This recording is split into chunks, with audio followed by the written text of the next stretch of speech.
Welcome to Ghoulish Gab, always spooky, always under 7 minutes. Today we're talking, if I can talking about creature reveals, villain reveals, the big bad guy reveal in horror movies. It's a very important part of a horror movie. It can ruin it. It could make it much effing better. Do you want to talk about some good ones first, the ones that you think are really done right? Yes, I think one of the first ones, Scream. The reveal of Billy Loomis and Stu Macher. Like, we knew it was gonna be someone, right? But then it was both of them, and they're hot, and I could fix them? That scene where he's licking the corn syrup off his thumb, and like, this wasn't gonna make my fucking list. Oh, but yes, it was also, you kind of knew what was going on, but I don't think anybody fully knew when the movie first came out. So I think it's a very good reveal. And that's a good example of, you see the killer in the mask the whole time, and then you're waiting for the unmasking, and you're hoping it doesn't suck. Yeah. So one that I want to talk about that's a different aspect is the Fly remake from 1986. And this one is very different because you see a gradual reveal of what the final creature looks like. So throughout the movie, he's slowly changing it into what the final reveal is, which is kind of a different process, but it works so well in that movie just because the whole metamorphosis and change in the way that they keep showing the new changes works so well that each time you feel like you're seeing something, a whole new reveal and something different. Well, then you get the reveal at the very end of the baby Brundle Fly. The baby. Then there's that. Alien. Mm-hmm. The reveal that Ash is a synthetic. Like, this whole time you're thinking he's just a dude, he's stuck out there, and then it turns out he's part of all of this, and he's part of the problem. And then my mind was blown the first time. I actually, considering I didn't see it until I was probably in my early 20s, I had not had that spoiled for me at all, and it blew my freaking mind. I loved it. And I think that reveal was better overall than the Alien reveal, which was also good, but there's one of the earlier scenes where you first see the alien where it does look like a person in a suit for a couple seconds. And save that, I think the Alien reveal is very well done too. So kind of tying in with that, I'm going to do one more good one, and that's Predator. Just because you don't see the whole thing for so long into the film, you kind of see the outline of it, or the invisible, the dreads, you see that stuff. So it's another one where you kind of get little pieces here and there, less so than the Fly, but you get the little pieces and things. But then when you finally see like the actual whole thing put together, you're like, oh shit, he's got to fight this guy. Like, you don't stand a chance. Yeah, it's awesome. I think that's one of the better ones as well too.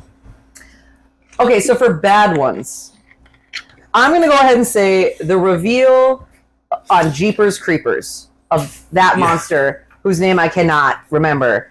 But when they finally revealed what he looked like, it was like, really? This is what I waited? He looked like the fish dude in the Go Fish episode of Buffy the Vampire Slayer, but not even really as cool, And then in later movies, they just try to dive more into it. Like, there's a scene in, I think, the second one where he's in the back of a bus and just making stupid faces at the people in the bus. It's like, I am no longer scared. This is not terrifying to me. I agree with that one. It's not. And I don't even know if that's so much even it's a combination of the reveal and then, like, the creature's just not impressive. And no matter how they were going to get you to seeing it, you weren't going to be impressed with it. Like, you'd almost be more freaked out if it was just a scary-ass dude. I think so, too.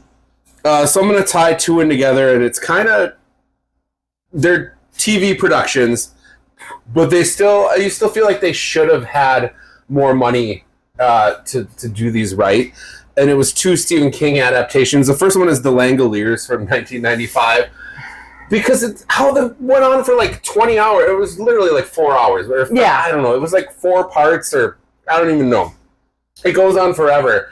And then it just looks like a bunch of fucking basketballs floating around with teeth. And I'm like, this is the whole buildup is this. Like, you couldn't have, like, This is one example of how reading it in your imagination is way better than what they could ever put on TV, especially in the 90s. Well, I think that if you look at the description of it and the way they tried to do it, I think they tried to make it like in the book, but it just looks like shit. Yeah. And I don't know how they didn't have money for that, especially after, I'm going to backtrack to 1990s It, when you see Pennywise in his final form.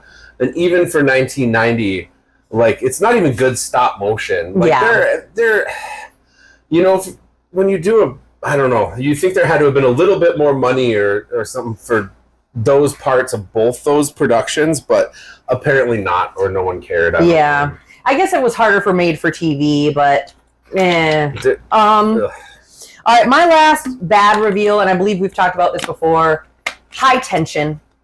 Ugh.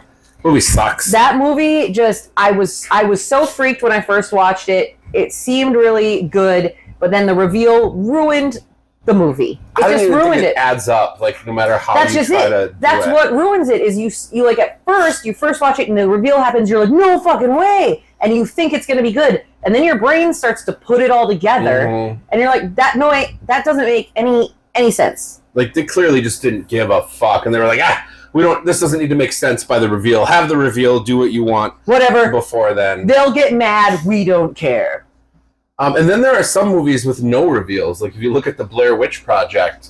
I think that's creepier sometimes. Yeah, and that works out too. And then sometimes you get an okay one, like Cloverfield for me was okay because the monster was kind of unique, but also it was not memorable at all. Yeah. Like, I can't think of it in my head. It's just kind of there.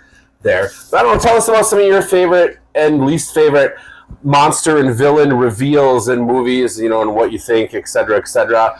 Okay, bye.